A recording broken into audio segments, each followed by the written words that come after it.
I like how it's National Truck Day. And on I can't hear anything if that makes you feel better. Oh, really? So. Okay. All of the trucks have come to show their style today. And what kind of a road is your road to show off that Top Gear?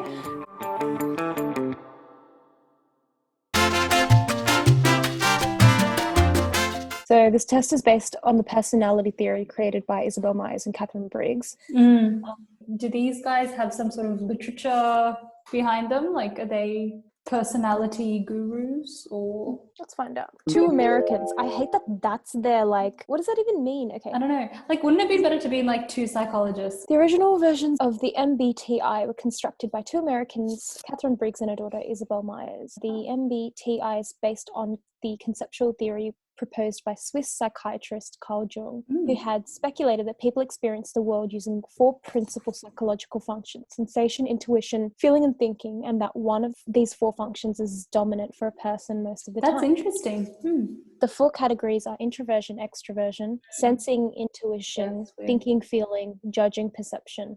Each person is said to have one preferred quality from each category, producing 16 unique types. Because I've heard about this Myer-Briggs test. Same. I think maybe like companies adapt the model a bit. Like org psych or whatever? Yeah, perhaps. Like I know that we have one at work, but I'm not sure if it's adapted from this particular one. But it's got like a similar vibe where they put you into like quadrants based on your personality type. All right. Should we do it at the same time? All right. Ready? Yep. I'm scared. I feel like this is an exam. Yeah, me too. Why am I getting stage fright? Yeah, same. Okay, so the question is, you enjoy vibrant social events with lots of people. I'd say I'm the smallest green dot. Yeah, me too. Okay, you often spend time exploring unrealistic yet intriguing ideas. Yeah, I do that a lot.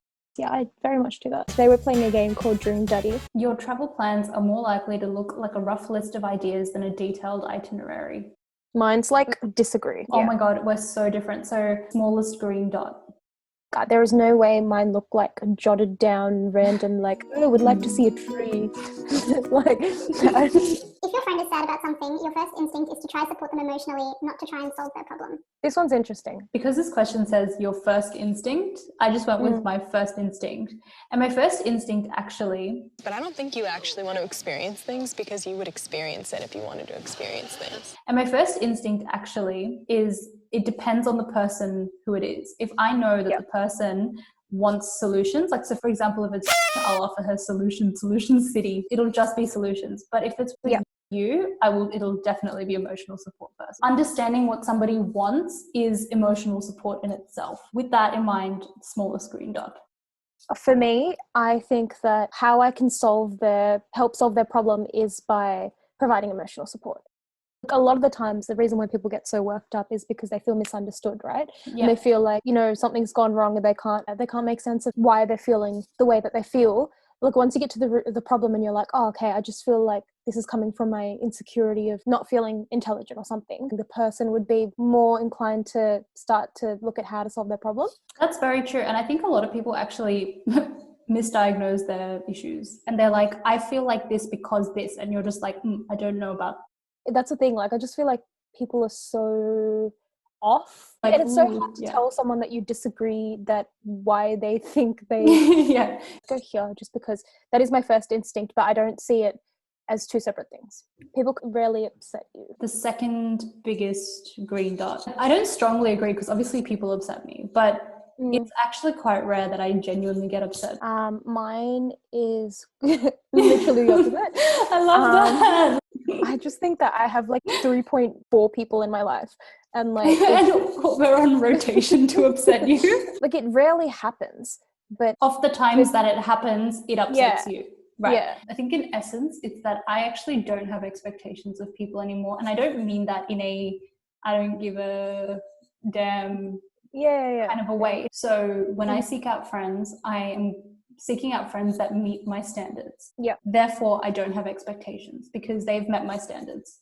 And therefore, if they disappoint me, I usually just feel like there's a reason for it, and I'll just give them the benefit of the doubt. And it honestly doesn't bother me. I would give them the benefit of the doubt, but I believe that it's a kind of dance constantly. Like, you have to keep wooing each other. You have to keep falling in love with your friends over and over again. You need to constantly be pressing refresh.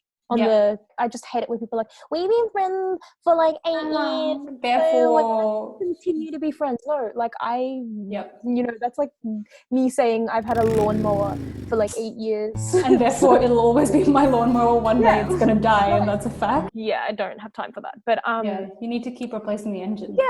Yeah. Like, I just believe that metaphor so strongly. Yes, so dumb. But I believe that so much. But I think you understand that I believe it, and so when it comes to us, like, I feel like you're fine to do that. Yeah, I think it's amazing that you recognize that. You are Mrs. Perception, because that's your love language. I think love language is the best way to put it, because it's not about being needy or anything like that. I have other friends I do a lot of stuff for. I will like write up their job applications. I will do stuff like that for them. And that's their love language. And you rarely worry if you made a good first impression on someone you met. Mine's disagree, I think. Okay, so you do worry a lot. Yeah, I do. I'd say I'm the smallest circle on the grey side. I think the reason I feel like this is because I've been told, like, all my life that I have a resting bitch face. And so That's such a trauma to have to... It's true though. Like, as in, I think every story that everyone's ever said at like a 21st or something about me, anytime anyone's making speeches, is like, when I first met Sindhu, I didn't like her. I thought she looked like me. I mean, I get it. I totally get it, because I see myself, even in these videos, like, I see myself and I'm like, wow, you look really angry. But like, at that point, I wouldn't even be thinking anything. Anyway, but that's probably why, because I'm like, I wouldn't want someone to feel like I wasn't happy to meet them. Yep. But watch how I get like intruder as the conclusion of this. You have a careful and methodical approach to life. No. I think you have a careful approach to life, more than a methodical approach. Yeah, I definitely don't have a methodical approach. I think you protect yourself, which is good, and others. You have a protective approach, which is, I would argue, synonymous with careful. I don't know why. When I read this, I thought, like, you sit there and you make like a life plan of how you see your future going. I'm definitely not like that. Whilst I don't have like a detailed approach on how to get there, I do have like a milestones approach to life. On that note, I'd say the smallest green circle. You often find it difficult to relate to people who let their emotions guide them. I think the question is worded to be like, can you relate to it because you do that? I would say disagree, smallest grey circle. I find it really hard to feel sorry for someone who constantly kind of puts himself in situations based off of emotional gratification. Yeah, that's the thing. I'd be the same as you, because I don't find it difficult to relate to them, but I don't necessarily, employ that as my personal... you. Yeah, exactly. Yeah. When in a group of people you do not know, you have no problem jumping right into their conversation. Yeah, I do have a bit of a problem. Same, because I'm always like, I never want to intrude. I don't want to be that person who's like, hey guys, like, hey guys, hi. Hi. In your opinion, it is sometimes okay to step on others to get ahead in life. Ooh, trickaroo, ticky too. Very tricky, yeah. I think I did this. Interesting. You want to go into a detail around that one? Yeah, no, before everyone starts like stepping on me. Yeah. Like I think that it doesn't have to be so... Yeah, it doesn't have to be so personal, malicious. I think competition in general is based on this very principle. And we all subscribe to competition. All of us do. When we go for a job, when we do an exam, ultimately we're competing with each other. No, that's put well. I think a lot of people would lie to themselves with this one. If there was only one piece of cake, I may eat it. If you make a mistake, you tend to start doubting yourself, your abilities, or your knowledge. Oh, I like this question. Yeah, I do too. There's no way of attaining more knowledge without making mistakes. I'd go the same as what you did. When at a social event, you rarely try to introduce yourself to new people and mostly talk to the ones you already know. Oh, it really depends what social event. If I'm hosting something, like if it was my sister's, reception or something, I would go and talk to people that I don't know, because it's on me to kind of make them feel welcome. Or even your friend's event. Yeah, even if it's my friend's event. I'm very neutral about this. Oh, please. Me. Yeah. Like, I love philosophical chats. Yeah. I hate that. I'd say I'm the second biggest grey. Mm-hmm. I lose interest in discussion when it gets stupidly philosophical. Like I don't like idiots. Your tone seems very pointed right now. Yeah. Like I love philosophical chat. I just think that this would be discussion is happening and then it takes a philosophical turn. I think you'd be fine with that. Someone who was like, this petal once I'd be like, who cares, dude? Yeah. You would never let yourself cry in front of others. Like I'm so neutral about this. I don't know. I see once again, and I hate this because it sounds like I pick neutral for everything, but it's annoying because I do both. No, like I mean, if that's how you feel, that's how you feel. Yeah, I don't know. I'm over it all. I'm over it. Like I'm over people talking about crying and talking about your emotions like it's a sign of It's just weakness. another emotion. Like, that is so 2002. 2002 represents about nothing. Cannot imagine yourself dedicating your life to the study of something you cannot see, touch, or experience. I think this was... Yeah, I'm the same.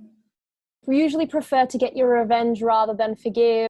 Disagree. Yeah, I strongly disagree with this one. Revenge sounds like a lot of hard work. It really does. It's more of an admin issue for me.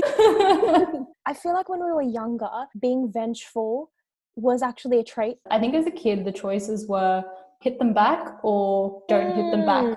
That's such a good way to put it. Whereas now the choice is like forgive them for hitting you or just forget about it. It become about forgive or forget or forgive and forget versus revenge. Yes. Like I don't think revenge is even 100%, dude. And forgiveness also implies there's some kind of investment. I feel like I don't really sit there and take the time to be like, have I forgiven this person? No. Like, no, I'd be like, if I forgot you, cool. Like, if I saw you again, I wouldn't be like, shit, I still haven't forgiven them. I'd probably just be like, you did what you did when you did it and you've probably changed. Yeah, good for you. Like, and it's funny you say that. Like, I think most people where you ever would have to make this choice of either forgiving or forgetting what they do, most likely you're probably writing them out of your life anyways at this point. Like, yeah. Like, you often make decisions on a whim. Yes, I do.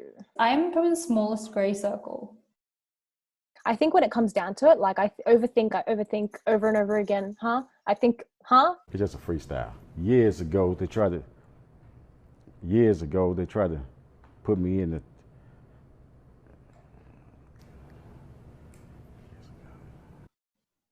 I keep like overthinking. I'm glad you're thinking. Again and again. I think the best chance I can give myself is to not give myself the chance to overthink. Yeah. You often put special effort into interpreting the real meaning of a message of a song or a movie. I definitely do. I think I'm Me too. Second biggest green.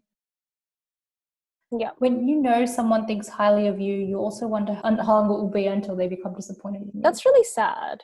That is second biggest grey. I could only name very few people that I think very highly of me. When I think of them and I think of how our relationship has progressed for them to have developed that, it's long time constructed. Like they haven't made that decision overnight. Yeah. Even when you planned a particular daily routine, you usually just end up doing what you feel like at any given moment. Smallest green. Yeah, me too. There are certain things in my routine though that are non-negotiable, non-transferable. Like you often contemplate the reasons for human existence or the meaning of life. I strongly agree with this one. This is all I do. Mm-hmm. You often talk about your own feelings and emotions. I think normally no. I think I'm neutral. I would say you have got detailed educational career plans stretching several years into the future. I agree. So second biggest green for me. Yeah, I'd say disagree. Spending time in a dynamic atmosphere with lots of people around quickly makes you feel drained and in need of a getaway. For me, I disagree. Yeah, I'm the same. I don't think it makes me feel drained. I think it can often make me feel inspired. Yeah, I'm the same as you. You find it easier to empathize with a person who's gone through something you never have. I very much agree because I think that I feel like people often. Whoa. Yeah, I don't know what's happening anymore. Oh yeah, people often think exactly this. If you've never gone through something similar, then you can't empathize. I, however, like to employ Stanislavski's realism. Yeah. It's a technique, like method acting, I guess, where you try to think of the most similar situations that have evoked similar feelings. Mostly, I feel like you can empathize with mostly. Obviously, if someone came up to me and they were like, hey, love to eat humans, like, I'm not going to be like, ooh, yum, yum, you know, sign me up. But like, yeah, I also agree. Second biggest green. Your personal work style is closer to spontaneous bursts of energy than to consistent organized. I don't really know the answer to this. I do. Yeah, For go. me, What is it? Why you mad? definitely agree. I am both, man. I do both. This is so hard. Neutral. They're just going to come out and be like, you don't really have a personality, you bland ass bitch. You really feel insecure.